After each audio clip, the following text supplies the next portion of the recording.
ಗೊಂದಲ ವಿರೋಧದ ಮಧ್ಯೆ ಇವತ್ತು ಎರಡನೇ ದಿನದ ಜಾತಿ ಗಣತಿ ಸಮೀಕ್ಷೆ ನಡೆಯಲಿದೆ.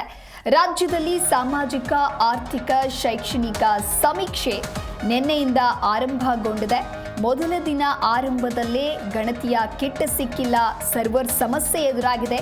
ಈ ರೀತಿಯಾಗಿ ಸಾಕಷ್ಟು ತಾಂತ್ರಿಕ ಸಮಸ್ಯೆ ಮೊದಲನೆಯ ದಿನದಲ್ಲಿಯೇ ಎದುರಾಗಿರುವಂಥದ್ದು. ಇನ್ನು 20 ಲಕ್ಷದ ಗುರಿ ಬದಲು ಕೇವಲ 10,000 ಜನ ಮಾತ್ರ ಸಮೀಕ್ಷೆಯನ್ನು ಮಾಡಿದ್ದಾರೆ. ಇಂಟರ್ನೆಟ್ ಇಲ್ಲದೆ ಎಲ್ಲ ಕಡೆಯೂ ಕೂಡ ಸಮೀಕ್ಷೆಯ ಆ್ಯಪ್ ಕೆಲಸವನ್ನ ಮಾಡಲಿಲ್ಲ. ಬೆಂಗಳೂರಿನಲ್ಲಿ ಇನ್ನೂ ಕೂಡ 200 ದಿನ ಜಾತಿ ಗಣತಿ ವಿಳಂಬ ಆಗಲಿದೆ. ಒಟ್ಟಾರೆಯಾಗಿ ರಾಜ್ಯ ರಾಜಕೀಯದಲ್ಲಿ ಸಾಕಷ್ಟು ಚರ್ಚೆಗೆ ಕಾರಣವಾಗಿದ್ದಂತಹ ಜಾತಿ ಗಣತಿ ವಿಚಾರವಾಗಿ ಪರ ವಿರೋಧದ ಚರ್ಚೆಗಳು ನಡೀತಾ ಇತ್ತು. ಎಲ್ಲ ಬೆಳವಣಿಗೆಗಳ ನಡುವೆ ಸರ್ಕಾರವೂ ಕೂಡ ಅಧಿಕೃತ ಆದೇಶವನ್ನು ಹೊರಡಿಸುತ್ತೆ. ಆ ಒಂದು ನಿಟ್ಟಿನಲ್ಲಿ ನಿನ್ನೆಯಿಂದ ಜಾತಿ ಗಣತಿಯ ಸಮೀಕ್ಷೆ ಆರಂಭ ಆಗಿದೆ.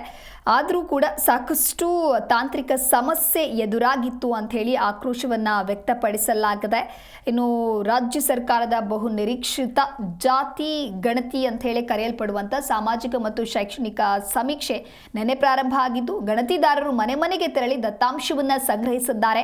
ರಾಜಧಾನಿ ಬೆಂಗಳೂರು ಹೊರತುಪಡಿಸಿ ನಿನ್ನೆಯಿಂದಲೇ ರಾಜ್ಯದಾದ್ಯಂತ ಜಾತಿ ಗಣತಿ ಆರಂಭ ಆಗಿದೆ. ಹಲವು ಕಡೆ ತಾಂತ್ರಿಕ ದೋಷ ಎದುರಾಗಿದ್ದು, ಸರ್ವರ್ ಸಮಸ್ಯೆ ಹಾಗೆ ಕಿಟ್ಗಳ ಕೊರತೆಯೂ ಸೇರಿದಂತೆ ಮೊದಲನೆಯ ದಿನವೇ ಸಮಸ್ಯೆಗಳ ಸರಮಾಲೆಯೇ ಸೃಷ್ಟಿಯಾಗಿತ್ತು.